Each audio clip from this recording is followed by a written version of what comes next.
கர்த்தருடைய பரிசுத்த நாமத்துக்கு மகிமையுண்டாவதாக. ஒரு நல்ல வார்த்தை. அடைக்கப்பட்ட வாசலை கர்த்தர் திறக்க கர்த்தர் தம்முடைய தூதனை ஏற்கனவே அனுப்பிட்டார். பிள்ளை பேரு நெருங்கி நிக்கி பெறதுக்கு பலன் இல்லை. அந்த வசனம் அப்படிதான் சொல்லுது.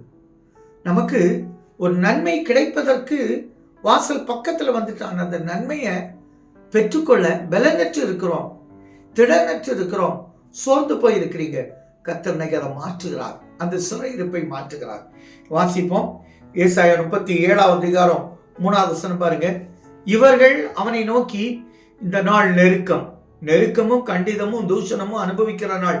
ஒருவேளை நீங்க கண்டிப்பாக தூஷணத்தை அனுபவித்து பெரிய கஷ்டத்தை அனுபவித்து நெருக்கத்தில் இருந்து ஒரு கஷ்டப்பட்டு இருக்கிறீங்கன்னா இந்த நாள் அப்படிதான் சொல்ல, இந்த நாள் அப்படிதான், அப்படி அனுபவிக்கிற நாள்.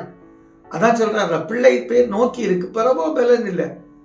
இந்த பலனற்ற சூழ்நிலையில் இருக்கிற உங்களை ஜீவனுள்ள தேவன் பேர்ல உங்களை நிந்தித்து உங்களை கஷ்டப்படுத்தி துன்பப்படுத்திட்டா அவனை கர்த்தர் என்ன செய்கிறார் தெரியுமா? எனக்கு அந்த வசனம் ரொம்ப பிடிக்கும்.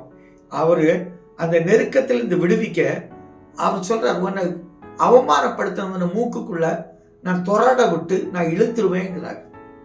இந்த மாட்டுக்கு மூக்காங்கயிற போட்டு இழுக்கிறது போல நான் இழுப்பேன், அவன் வந்த வழியே போவான், இனி கஷ்டத்தை பார்க்க மாட்டேன். ஏன்னா நீ தேவனுடைய பிள்ளை, தேவனையே நம்பி இருக்கிறதால் உனக்கு அடையாளமாக ஒரு 3 காரியத்தை சொல்றார். தப்பி பயிராகும், தானா விளையும். இப்ப தப்பி முதல் வருஷம் தப்பி பயிராகும், தானா விளையும் 2வது வருஷம், 3வது வருஷம் விளை நீங்க வேலை செய்து சாப்பிடுவீங்க. இப்ப சீமானா இருப்பீங்க. இப்ப இருக்க கஷ்டங்கள் மாற்றப்பட்டு அடுத்த 3 இயர்ஸ்ல ஒரு வேற லெவல்ல இருப்பீங்க. உங்களை யாரும் அசைச்சு கூட எழுதி வச்சுடுங்க, இந்த வார்த்தை நடக்கும். முதல் வருஷம் தப்பி பயிராகும். நீங்க எவ்வளவு கஷ்டப்பட்டாலும் கடன் இல்லாத வாழ்வை தருவார். 2வது வருஷம் தானா கர்த்தரே உங்களை போஷிப்பார், அவரே ஆசீர்வதிப்பார். நினையா வேளையில, எதிர்பார்த்திராத வேளையில எல்லாம் அநேக நன்மைகளை பெற்றுக்கொள்வீங்க.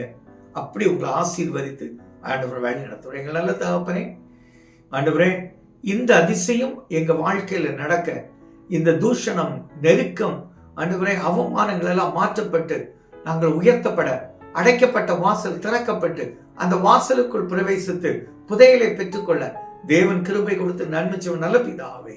ஆமென்.